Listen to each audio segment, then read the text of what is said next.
certainly were very fine. Peter did not eat anything. He said he should like to go home. Presently he dropped half the onions. Little Benjamin said that it was not possible to get back up the pear tree with a load of vegetables. He led the way boldly towards the other end of the garden.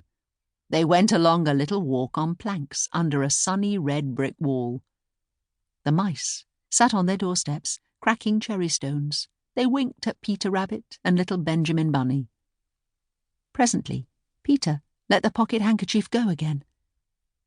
They got amongst flower pots and frames and tubs. Peter heard noises worse than ever. His eyes were as big as lollipops.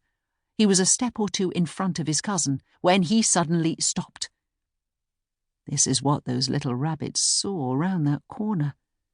Little Benjamin took one look, and then in half a minute, less than no time, he hid himself and Peter and the onions underneath a large basket.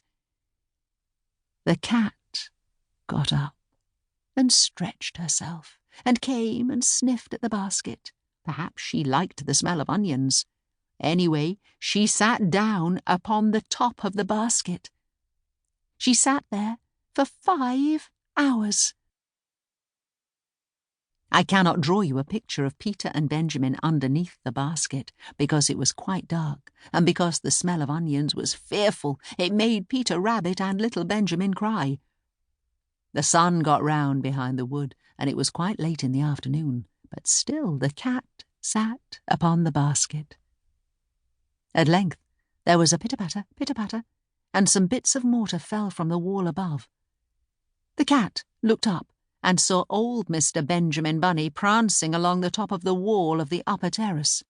He was smoking a pipe of rabbit tobacco and had a little switch in his hand. He was looking for his son. Old Mr. Bunny had no opinion whatever of cats. He took a tremendous jump off the top of the wall onto the top of the cat and cuffed it off the basket and kicked it into the greenhouse, scratching off a handful of fur. The cat was too much surprised to scratch back. When old Mr. Bunny had driven the cat into the greenhouse, he locked the door. Then he came back to the basket and took out his son Benjamin by the ears and whipped him with the little switch. Then he took out his nephew Peter.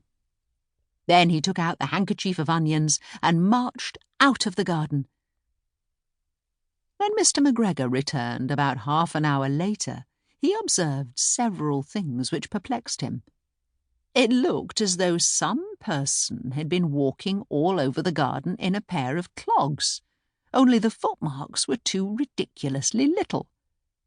Also, he could not understand how the cat could have managed to shut herself up inside the greenhouse, locking the door upon the outside. When Peter got home, his mother forgave him, because she was so glad to see that he had found his shoes and coat. Cottontail and Peter folded up the pocket handkerchief, and old Mrs. Rabbit strung up the onions and hung them from the kitchen ceiling, with the bunches of herbs and the rabbit tobacco. The end.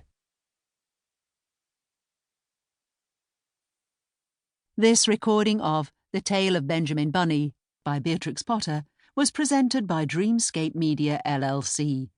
Sound recording copyright 2018 Dreamscape Media LLC. Thank you for listening. Please check www.dreamscapeab.com for Dreamscape's latest releases.